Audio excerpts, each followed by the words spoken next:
On est dimanche le 8. Bienvenue en prenant votre café. Je suis en direct de Québec. J'ai pris une petite place dans le lobby. Les gens vont me trouver encore un peu bizarre. Hein? La crypto revient en force et quand la crypto revient en force, il y a les rug pools. Je vais vous expliquer c'est quoi, qu'est-ce qui se passe. Est-ce que la vie en rose et d'autres compagnies pendant le cyber week-end ont bousillé toute la chaîne de distribution? Je vais parler de ça. La SAQ, la SAC, la SAC, c'est depuis 2018.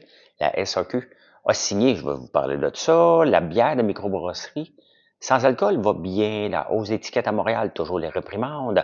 Est-ce que vieillir est une maladie? On aime ça se comparer à la Norvège, hein? Ben, je vais vous parler du fonds souverain de la Norvège. On va se comparer avec la Caisse de dépôt.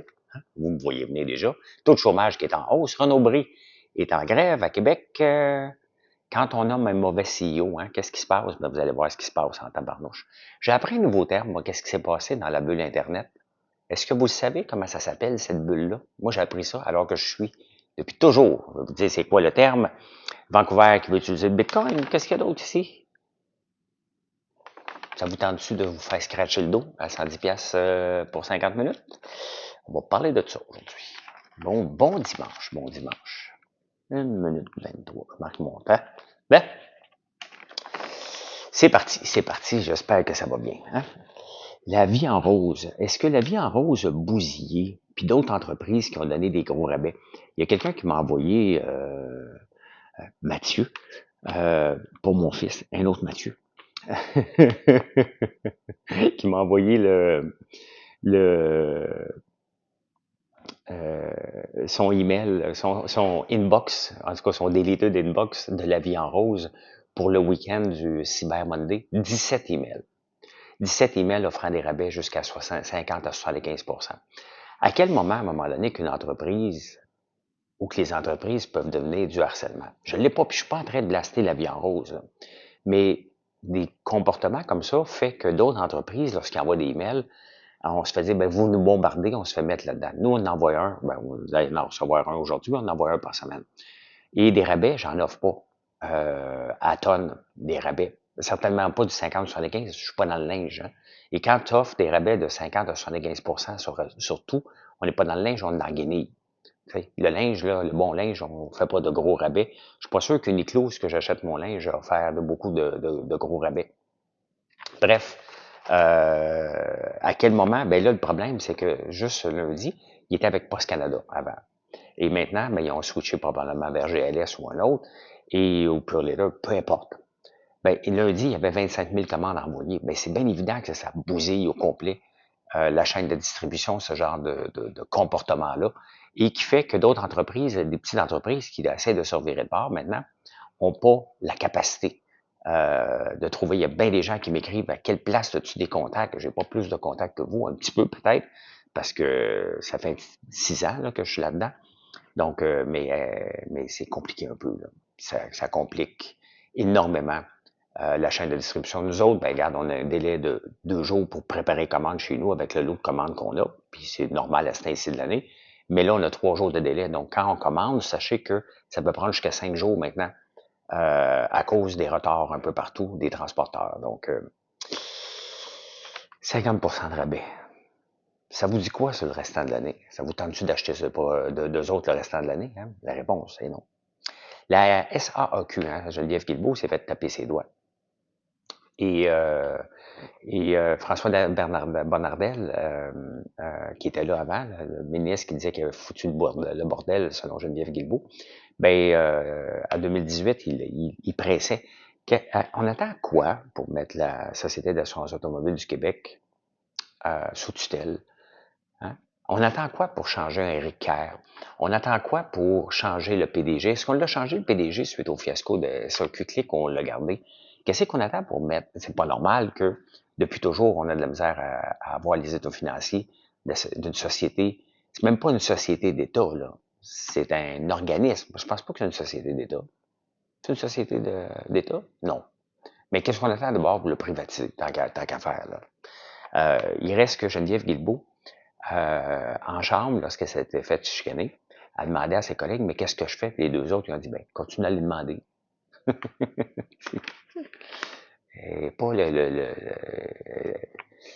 pas le pogo le plus dégelé de la boîte, là, Geneviève Guilbeault, cette semaine. Qu'est-ce que je fais quand tu n'as pas? Tu débarques dans un bureau, tu écoutes bien sur mes données, ou je te fous en tutelle. Tu sais, à un moment donné, là, tu fais rien, ben t'as rien, tout simplement. Hein?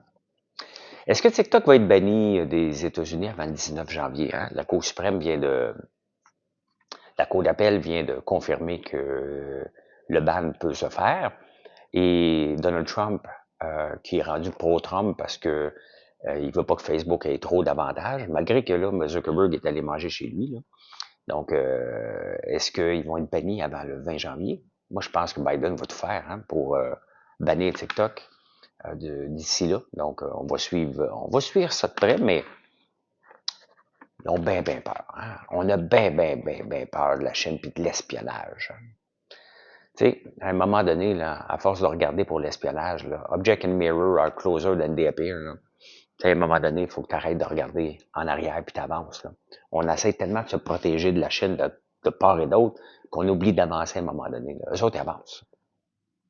Eux autres, ils avancent. Là. Vous vous souvenez de l'histoire de Terranos? Comment qu'elle s'appelait? Comment qu'elle s'appelle? 11, pas Catherine 11. En tout cas, elle s'appelle 11, elle est en prison. Je ne sais pas si elle a fait des bébés pour pas aller en prison, mais elle a deux bébés maintenant. Elizabeth Holmes, elle parlait comme ça. Elle avait pris une colroule noire, elle s'est pris pour Steve Jobs. Et elle, c'était pour avoir des blood samples tout de suite. Tu le fais analyser, et là, tu peux sortir un paquet de maladies. Le plus beau, c'est que ça se fait maintenant.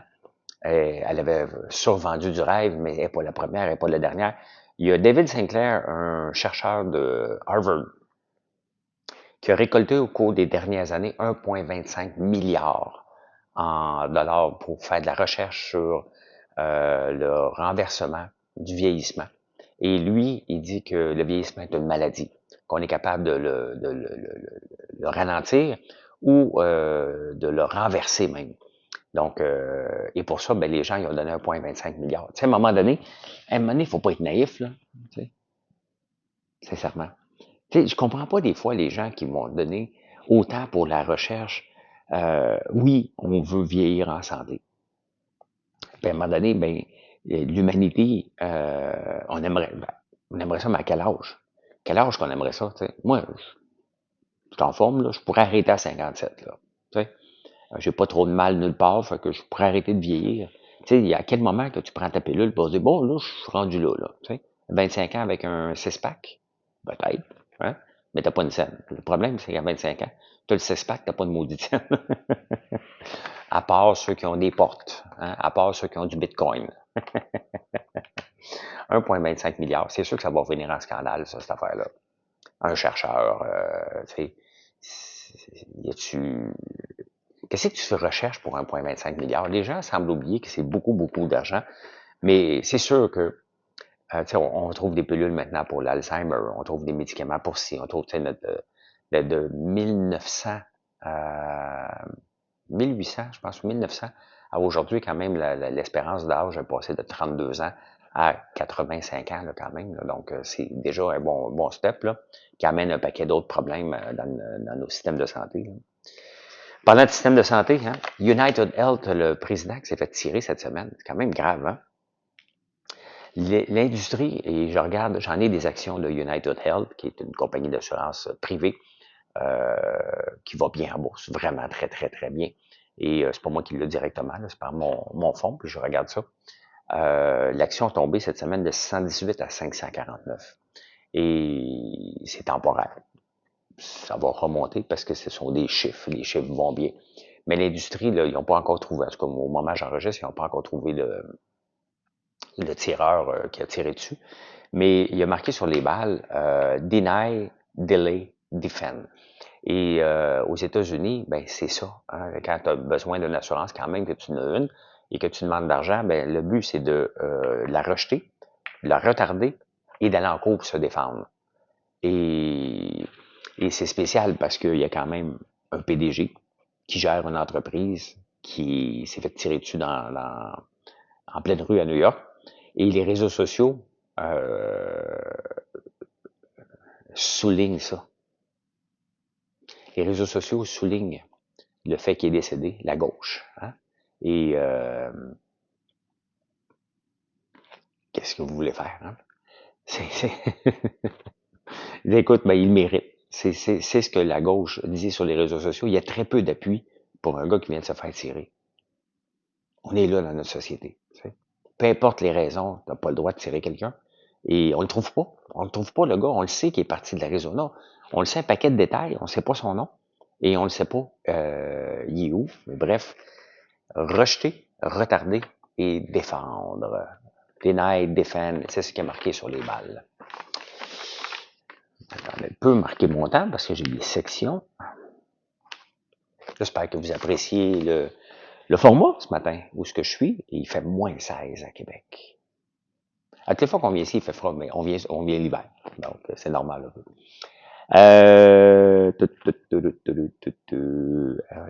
Legault veut interdire les prières en public. Hey, ça va être compliqué. Ça sonnait un peu raciste. Hein. Si vous voyez la vidéo, là, ça sonnait un peu raciste. Comment que sorti ça, François Legault. De voir des gens à genoux là, prier. Il faisait vieux mononcle, comme quoi qu'il n'a jamais vu la religion musulmane. Là.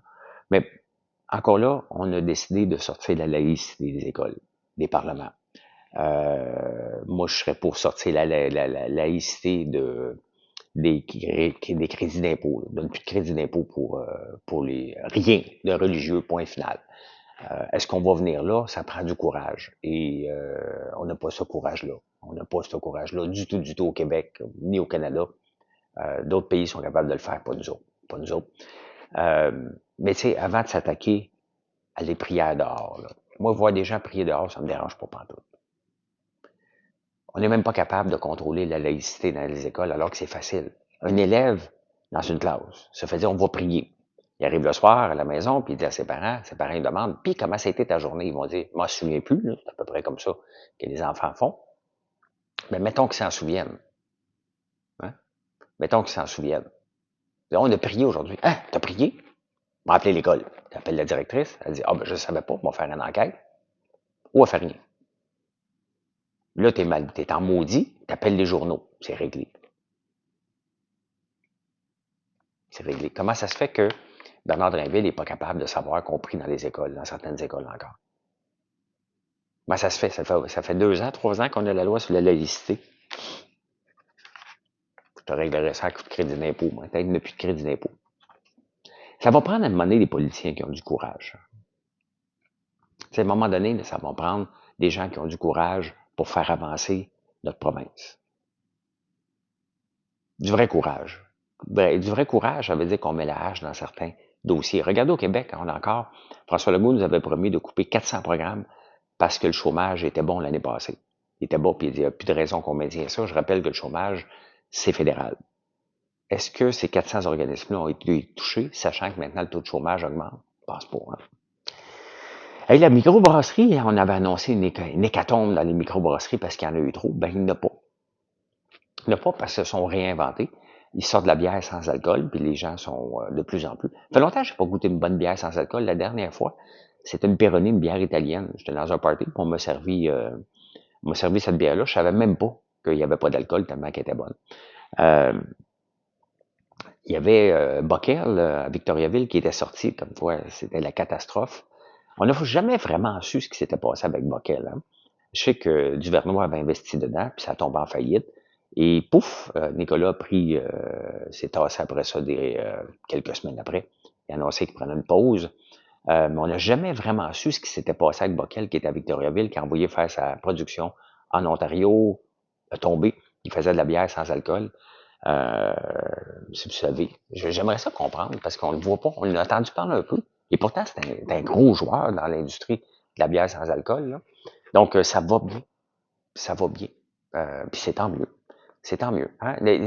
Souvent, là, tu sais, c'est dans n'importe quoi, il n'y a jamais d'hécatombe. Hein? Il y a un marché en croissance. Même les distilleries étaient supposées toutes tomber. Il y en a une couple qui ont tombé. Puis, le marché, c'est la faute à la SAC. Tu sais, quand tu le sais, là, que tu vas aller te frotter au gouvernement par rapport aux lois. Tu te lances dans un marché, tu vois les lois, tu regardes le gouvernement, tu te dis, j'embarquerai pas dedans. m'embarquerai pas dedans, moi, être pogné avec ça, là. Tu sais, si tu décides d'aller affronter les lois, ben, tu vis avec, puis t'arrêtes de chialer. Ben, il y a des gens qui vivent avec les lois, puis arrêtent de chialer, puis avancent. Ben, c'est ça. C'est ça que j'ai fait moi-même avec le quota de sirop d'érable, là. À un moment donné, j'ai chialé, là, avant de me lancer, puis à un moment donné, j'ai arrêté de chialer, je me suis lancé, puis regarde mon entreprise, comment elle va aujourd'hui. Ben, c'est ça. Hein? Ah, on va monter l'étiquette à Montréal, hein? On va vous faire payer. Ben, moi, tu sais, on est en retard. La ville de Montréal, avec les automobilistes, c'est tout le temps, si les assurances, c'est deny, defend, delay and defend, donc, comment on dit ça? Rejet, retarder et se défendre. À Montréal, il y a un seul mot, c'est de faire suer. Hein? Tout pour faire suer les automobilistes. Euh, bon, c'est sûr qu'il y a des règles parce qu'on met des choses de stationnement, on étire les zones de stationnement, euh, on veut pas d'auto.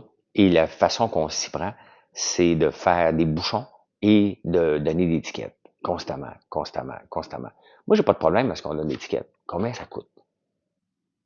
Combien ça coûte gérer des étiquettes à Montréal? Il y a combien de petits bonhommes verts qui se promènent pour donner des étiquettes? Combien ça coûte les autos? C'est bien beau voir comment ça rapporte, là. Combien ça coûte? On le sait pas. Vous m'avez entendu parler beaucoup de ça dernièrement. Je m'en fous combien ça rapporte. Faut savoir comment ça coûte. Est-ce qu'on fait de l'argent avec ça? Si on fait de l'argent avec ça, là, puis ça te permet de réduire le taux de taxe, j'ai aucun problème. Si on est à coût négatif pour faire suer les automobilistes, c'est stupide. Mais c'est comme ça, hein? La SAQ, pour le vin, hein, vient d'avoir une entente de principe. Ils ne pourront pas mettre plus de 30 personnes dehors par année. Le gouvernement signe des conventions collectives aussi stupides que ça. Là. Mais le syndicat a dit, on a été unis dans cette lutte.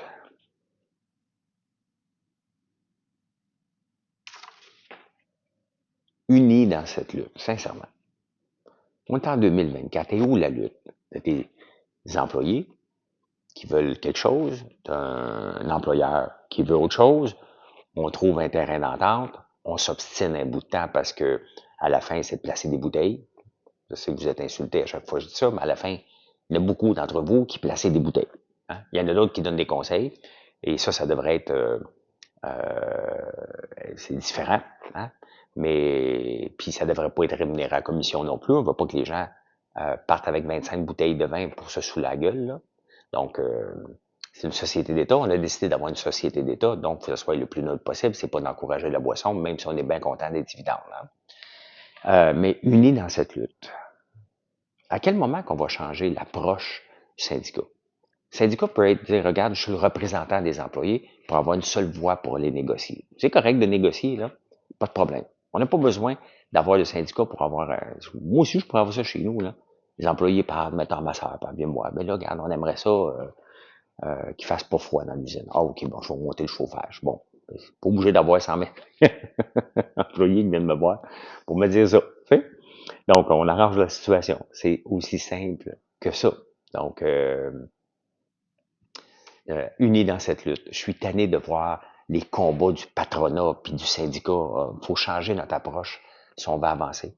C'est une question de société. Si on veut devenir une société plus avant-gardiste, meilleure, ben ça prend une société qui arrête de penser qu'il y a une lutte à finir entre les employés et l'employeur. C'est une méthode, mais je veux plus lire ça. Je vais me faire mon réalisateur, là, je veux plus lire ça. On est au Québec, je vais vous parler de la Norvège. Pourquoi? Parce que, encore la semaine passée, on parlait de la Norvège. L'électrification qui est rendue presque à 100%, puis que les Norvégiens ont des conditions de santé parfaites. Puis, bon, en 1990, je viens de finir l'école. En 1990, la Norvège décide de se lancer dans un fonds souverain avec l'argent du pétrole qu'ils reçoivent d'un peu partout de la mer du Nord. Ils ont des rentrées d'argent, puis au lieu de la dépenser, ils disent, regarde, on va faire un fonds, comme on a fait la Caisse de dépôt et de placement du Québec. Même avant. Aujourd'hui, la Norvège a investi au cours des dernières années, puis a en ce moment un portefeuille de 8800 entreprises à travers le monde. Pas une ou deux, là, 8800. Ils sont rendus avec 2,6 trilliards, 2600 milliards. Chaque Norvégien a maintenant une valeur. Si on décidait de donner de l'argent à tous les Norvégiens, il y aurait 456 000 US, donc 600 000 canadiens, chaque Norvégien. Le fonds souverain, avec 8 800 entreprises, depuis 5 ans, a doublé.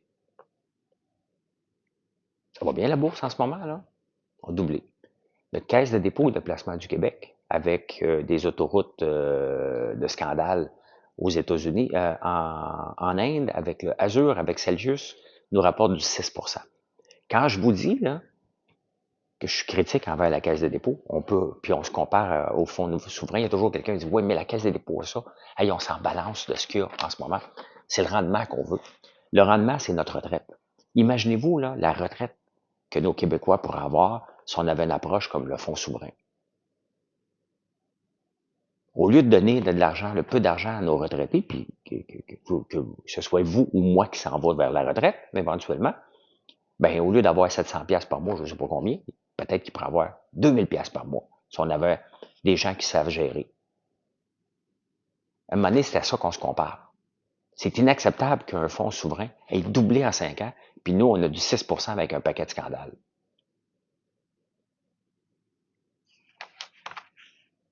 1990, ça fait pas de 100 ans, là. 2,6 trilliards. Êtes-vous tombé sur la tête?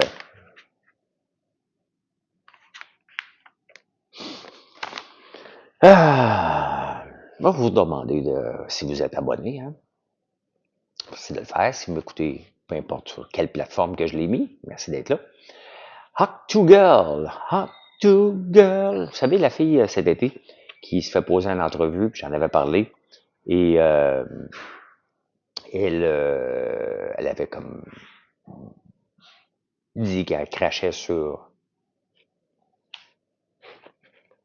Imaginez-vous ce qu'elle peut cracher, là. Puis elle riait, tu sais. Elle est devenue célèbre. Et elle fait des podcasts, elle est invitée partout. Il y a eu beaucoup de tokens en crypto. C'est facile de lancer une nouvelle monnaie en crypto. Très, très, très facile. Fait qu'il y en a eu un paquet qui ont dit, ben, c'est sa monnaie à elle, c'est sa monnaie à elle, c'est sa monnaie à elle. Donc, il y a eu des fake tokens. Fait que là, elle a décidé cette semaine, mercredi, ben, avant ça, qu'elle était pour lancer sa propre crypto-monnaie, puis elle est allée sur X, puis elle a dit, c'est live, on est live, puis tout ça. Hein? Puis que l'équipe a rien vendu. Quand la folie de la crypto, quand la crypto remonte, quand le Bitcoin remonte, les gens veulent être riches, puis ils cherchent la façon de trouver le prochain Bitcoin. Puis il y a beaucoup de meme coins qui apparaissent. Il y a beaucoup aussi des rug pulls. C'est quoi un rug pull? C'est de se faire tirer le tapis en dessous des pieds, carrément. C'est comme ça. Donc, on se fait tirer le tapis. Là, elle dit à tout le monde, mercredi, elle lance son token, valorisation de 500 millions d'un coup, ce qui n'a pas de sens. Hein? Ce qui fait aucun sens. Et là, ça tombe. Hein? Ceux qui ont fait grimper le token, son équipe à elle, se met à vendre rapidement le token. Et les petits investisseurs se font avoir encore une fois. Es-tu responsable? Es-tu pas responsable? Il y a déjà des plaintes d'inscrits à Securities and Exchange Commission. Elle leur a empoché 50 millions selon l'analyse des portefeuilles. L'affaire, c'est que là-dedans, elle n'a pas trompé des gens aguerris dans la crypto-monnaie. Ce sont tous ses followers, des gens qui la connaissaient pas, des gens qui ont mis, ah ben regarde, ça va partir, ça va être le prochain Dogecoin, ça va être la prochaine affaire, donc on va le prendre, on embarque là-dedans. Puis, ils se sont fait avoir. Donc, c'est followers. Donc, maintenant, elle est passée de wow girl, le girl, le fun, à une crosseuse qui trompe ses fans. Tu sais, j'aimerais ça un jour aussi avoir ma propre crypto-monnaie. Ça va venir.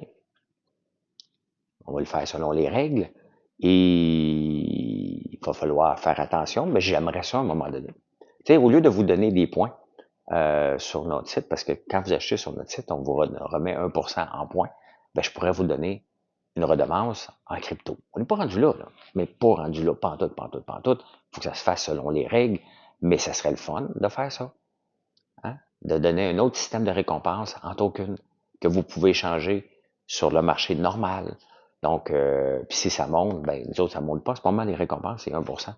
Mais il va en avoir beaucoup. Faites attention, j'ai une pub, là, je l'ai mis sur mes réseaux sociaux disant que je vendais de la crypto. Vous allez voir ça revenir. Hein? Faites attention. Faites attention. Il y en a trop, un petit peu trop. Donc, Hot to Girl, ben c'est ça. De 500 millions, elle s'est mis 50 millions dans les poches selon ce qu'on sait en ce moment. Donc, c'est poche. Hein? C'est poche. On est en finance. Qu'est-ce qui se passe dans la finance? La section que vous aimez beaucoup. Le taux de chômage aux États-Unis est de 4,2, celui au Canada est de 6,8% maintenant. Est-ce que nous sommes en récession? Non. Est-ce que le taux de chômage est élevé? Ben oui. Oui, le taux de chômage est élevé. Pourquoi? Parce qu'on ne crée pas de richesse. On donne des subventions, mais on ne crée pas de richesse. À un moment donné, il va falloir faire le constat que la direction qu'on a pris, qu'on prend en ce moment, n'est pas la bonne. C'est pas bon ce qu'on fait pour le pays. C'est le plus haut taux depuis 2017. Donc là, le 11 mercredi, la Banque du Canada va se réunir et on devrait avoir une baisse de taux d'intérêt de 0,5, peut-être même encore plus, ce qui est une bonne nouvelle pour vous. Mais dites-vous que quand les taux d'intérêt descendent comme ça, hein, c'est pas juste pour contrer l'inflation, c'est pour aussi relancer l'économie parce que ça presse.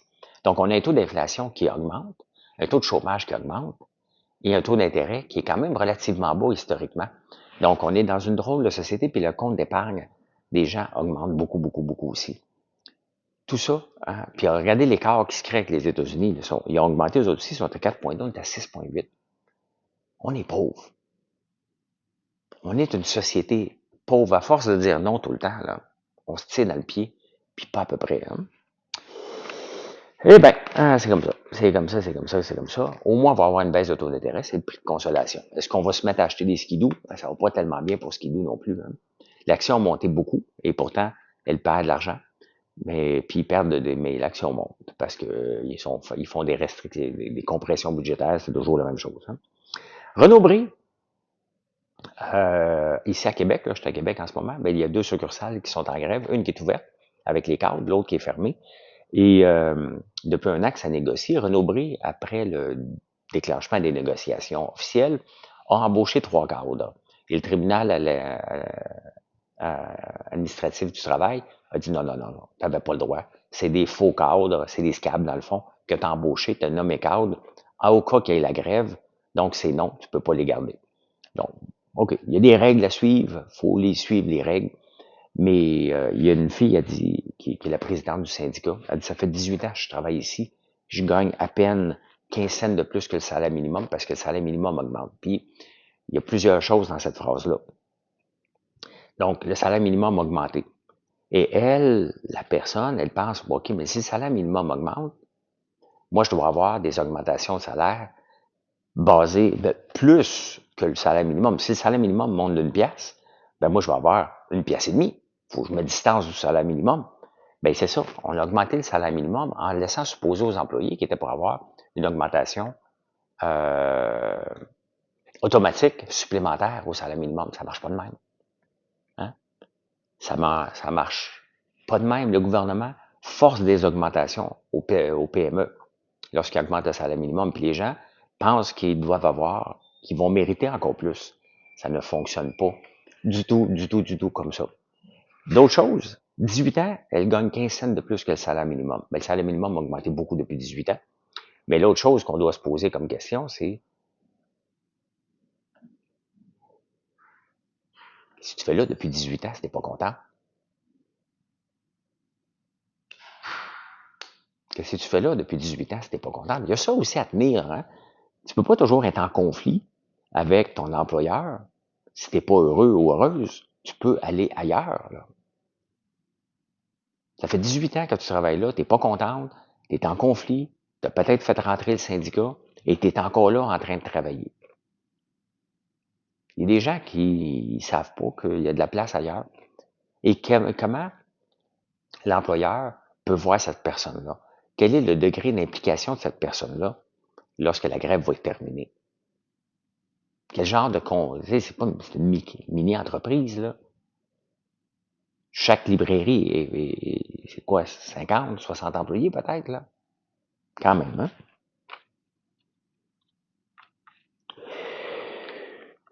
18 ans, elle gagne 15 cents de plus que le salaire minimum. Moi, je me dirais, je pense que c'est moi le problème. Puis, je pense que à un moment donné, euh, il y a un maximum que les entreprises peuvent payer pour travailler sur le plancher en retail aussi. Donc, Intel, la compagnie Intel qui était vendant les voiles depuis toujours, qu'on n'a jamais pensé qu'elle était pour tomber. En 2021, il nomme un nouveau CEO, je ne veux pas le nom, c'est pas grave, un nouveau PDG.